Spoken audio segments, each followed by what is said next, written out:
नमस्कार दोस्तों, हमारे चैनल ज्ञानधारा टीपी में आपका स्वागत है। मैं आशीष कुमार आज फिर आपके लिए ओशो की एक नई कहानी लेकर आया हूँ, एक नई सीख लेकर आया हूँ। दोस्तों, यहाँ ओशो की कहानी है और इस कहानी को पूरा सुने। एक बात या ध्यान रखें, हम भी वही हैं और आप भी वही हैं, लेकिन ओशो की कहानी बिल्कुल नई है। और इस कहानी को पूरा सुने क्योंकि यह कहानी आपके जीवन में परिवर्तन ला सकती है, आपकी सोच में भी परिवर्तन ला सकती है। इसलिए दोस्तों, इस कहानी को पूरा सुने। तो आइए अब हम आपको ओशो की कहानी की तरफ ले चलते हैं। जैसे कि एक सेठ जी थे और उन्होंने एक तोता पाल रखा था और वह उस तोते से बहुत प्रेम करते थे।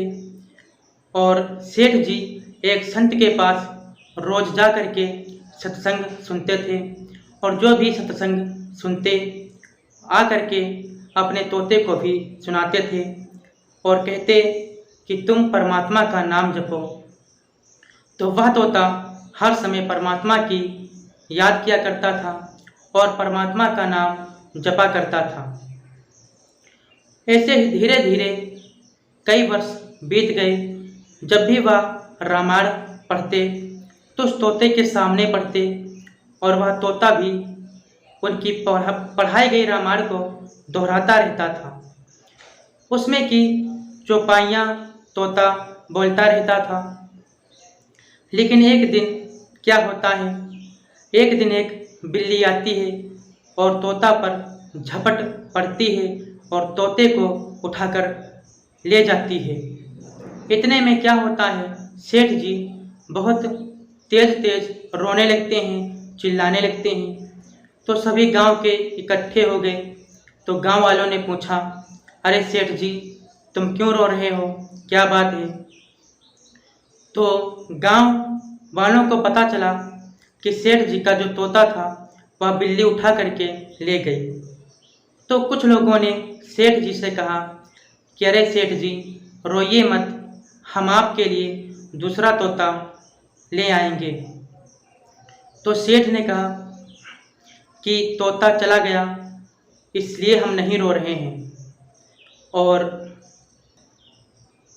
सेठ जी ने कहा गांव वालों से, तोते का जाने का गम हमें नहीं है, मैं इसलिए रो रहा हूँ कि मैं जब एक संत जी के पास से सत्संग सुनकर आता था तो इसको भी, तोते को भी सत्संग सुनाता था और परमात्मा का भजन करने को कहता था, परमात्मा का नाम जपने को कहता था। तो यह परमात्मा का नाम जपता रहता था और रामायण की चौपाइयाँ भी कहता। लेकिन जब बिल्ली ने झपट्टा मारा तब यह टाएं टाएं करने लगा। इसलिए मैं भी सोच रहा हूँ कहीं ऐसा ना हो जब यमराज मुझ पर झपट्टा मारे तो हम भी प्रभु का नाम भूल जाएं, चौपाइयाँ भूल जाएं और हम भी टाएं टाएं तोते की तरह करने लगें। तो गांव वाले उनकी बात को समझ गए थे। तो दोस्तों, मैं आशा करता हूँ आपको भी यह कहानी समझ में आ गई होगी।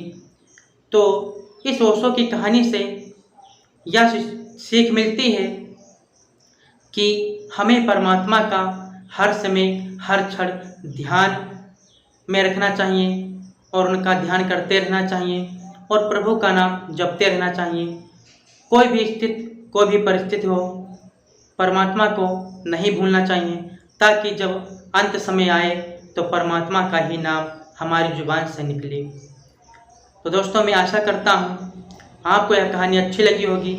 और दोस्तों, मैं अगली वीडियो में मिलूँगा एक नई कहानी के साथ। और दोस्तों, अगर हमारे चैनल ज्ञानधारा टीपी को सब्सक्राइब नहीं किया है तो सब्सक्राइब कर लें, ताकि आपको हर रोज़ ऐसी ही कहानियाँ ओशो की मिल सकें। तो दोस्तों, मैं अगली वीडियो में मिलूँगा एक नई कहानी के साथ। तब तक के लिए नमस्कार।